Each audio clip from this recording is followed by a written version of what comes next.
Salam, selamat pagi Bapak Ibu, Saudara-saudari kasih Tuhan. Kita jumpa kembali pada tanggal 18 Januari 2023 dalam renungan harta sepanjang masa yang merupakan rangkaian khotbah hamba Tuhan almarhum Bapak Pendeta Dr. Yakub Nahuai yang memuat 365 inspirasi yang akan membantu kita menemukan rahasia kehidupan dalam hari-hari hidup yang kita jalani. Untuk itu mari kita berdoa. Terima kasih Bapa, di pagi hari ini hanya oleh karena kasih-Mu kami kembali berada dalam hadirat kekudusan. Kami mau datang menyembah, memuji dan memuliakan Tuhan, mendengarkan firman-Mu yang akan menuntun perjalanan kami di sepanjang hari ini, bahkan di sepanjang kehidupan kami. Mohon urapan Roh Kudus atas hidup kami, atas tempat dimanapun kami berada, sehingga tidak ada satu kuasa pun dari yang jahat yang dapat mengalihkan perhatian kami, mengganggu kami dalam persekutuan dengan Tuhan. Ampuni dosa-dosa kami ya Bapa, di dalam nama Tuhan Yesus kami berdoa. Amin. Firman Tuhan bagi kita di pagi hari ini terambil dari Pengkhotbah 3 ayat 1 yang menyatakan, untuk segala sesuatu ada masanya, untuk apapun di bawah langit ada waktunya.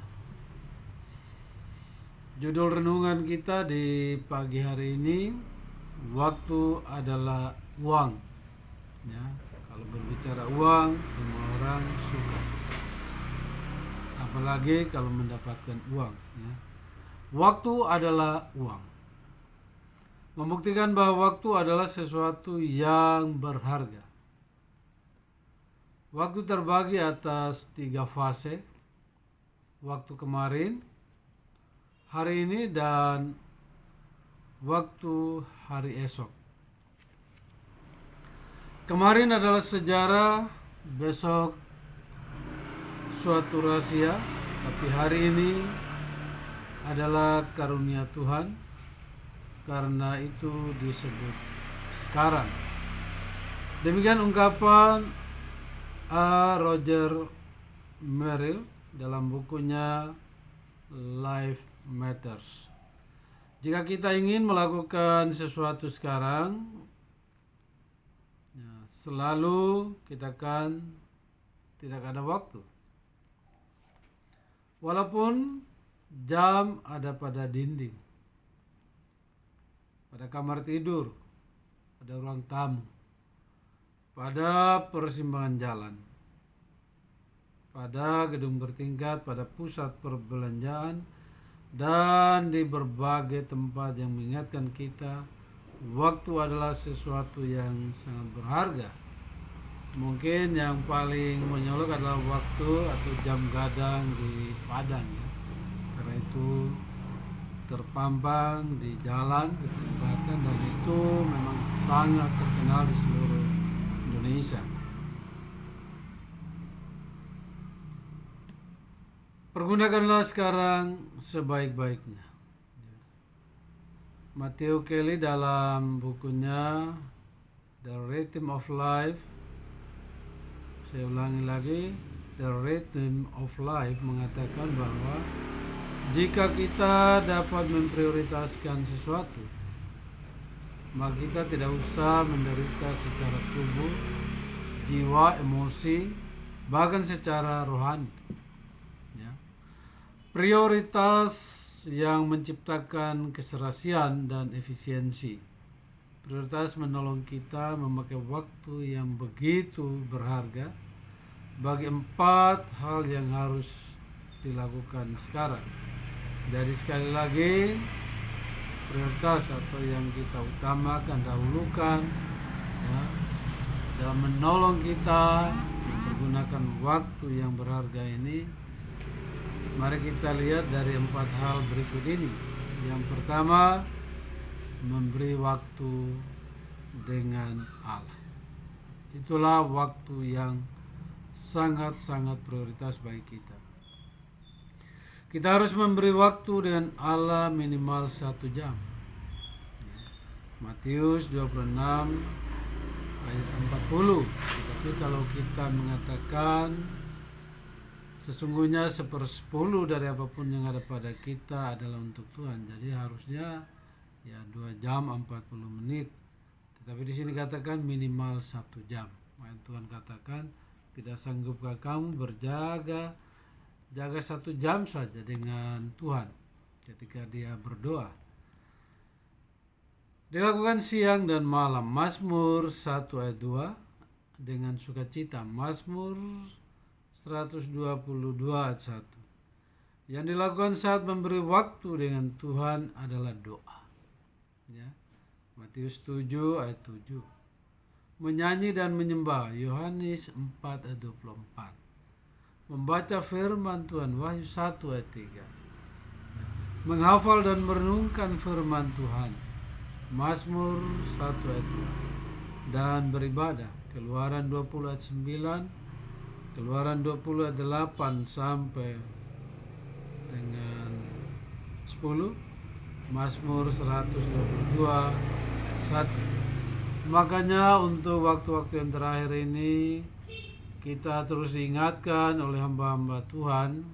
Tentunya Tuhan menyampaikan kita melalui hamba-hambanya agar kita sungguh-sungguh bersekutu dengan Tuhan, membaca firman-Nya, menyembah Tuhan dan puji-pujian, mazmur dan nyanyian rohani, kemudian membaca firman-Nya.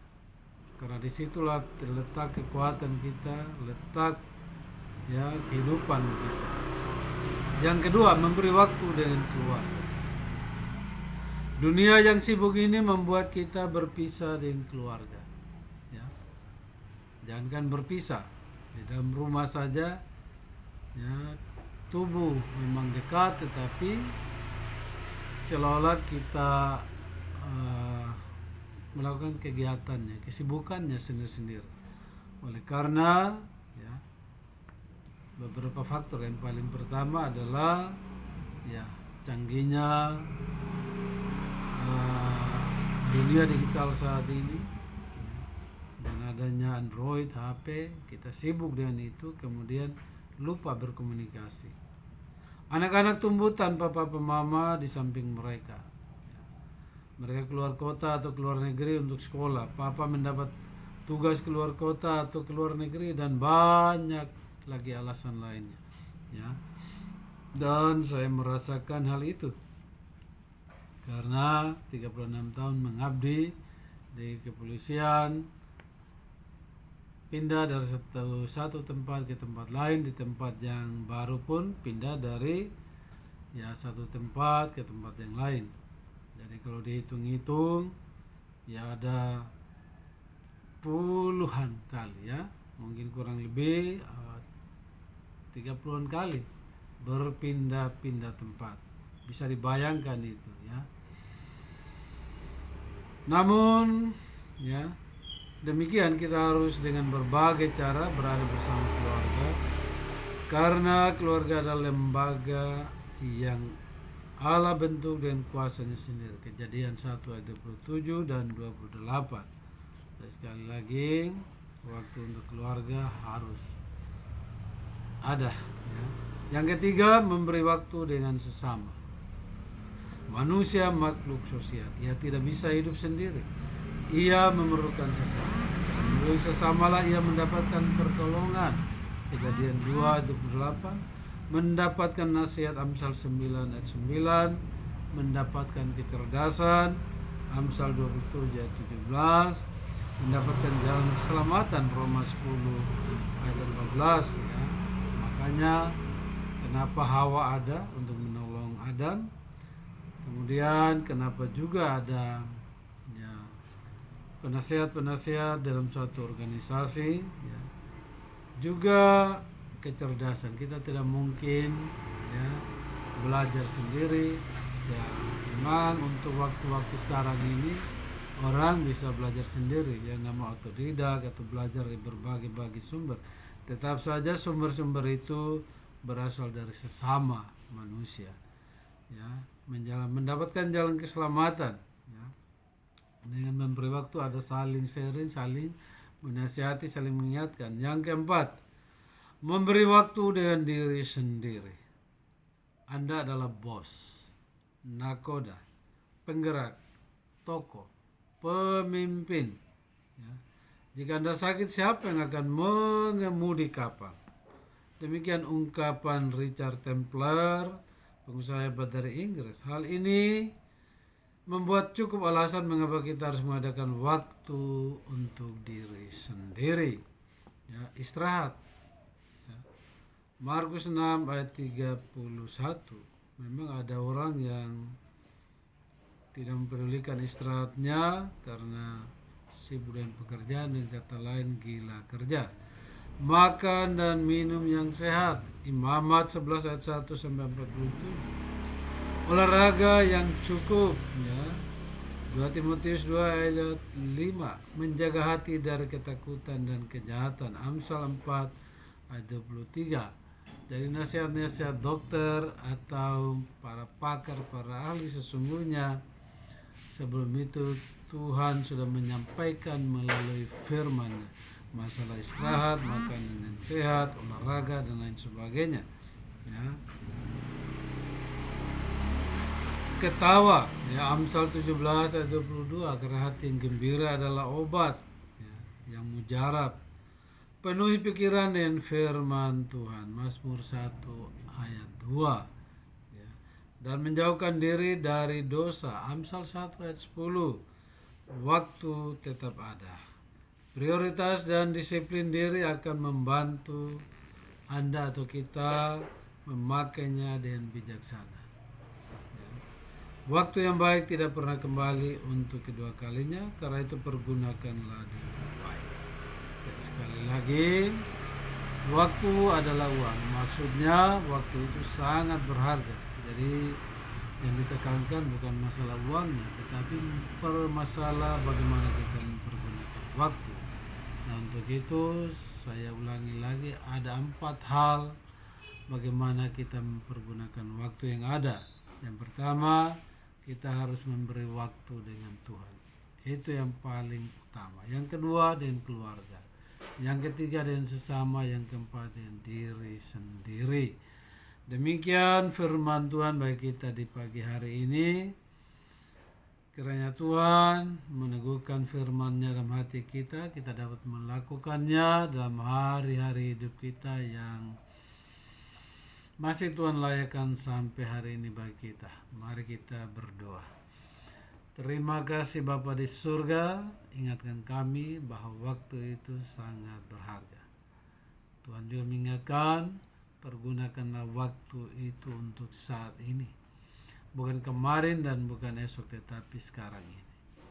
Karena itu Tuhan, tolong kami agar ketika kami teringat, terbangun di pagi hari, malam hari, kami ingat bahwa yang paling pertama adalah kami memberi waktu kami dengan Tuhan, mengucap syukur kepada Tuhan, berdoa, menyampaikan permohonan dan ucapan syukur kepada Tuhan, dan banyak hal lagi. Dan juga Tuhan mengingatkan kami agar kami memiliki waktu dan keluarga untuk kami saling sharing, saling berbagi akan hal-hal yang baik yang Tuhan berikan pada kami, atau mungkin juga ada hal tidak baik sehingga kami saling menguatkan. Demikian juga kami harus memiliki waktu dengan sesama. Tapi Tuhan juga mengingatkan kami untuk memilih siapa-siapa yang kami harus bergaul dengan mereka, ya. Karena dapat saja pergaulan yang buruk mempengaruhi hal-hal yang baik dalam hidup setiap kami. Dan juga Tuhan, kami harus memiliki waktu untuk diri sendiri. Ada banyak hal yang Tuhan sampaikan. Biarlah itu menjadi patokan untuk kami boleh mempergunakan waktu ini dengan bijaksana. Terima kasih Bapa. Di dalam nama Tuhan Yesus kami berdoa dan mengucap syukur kepada Bapa di surga. Haleluya. Amin.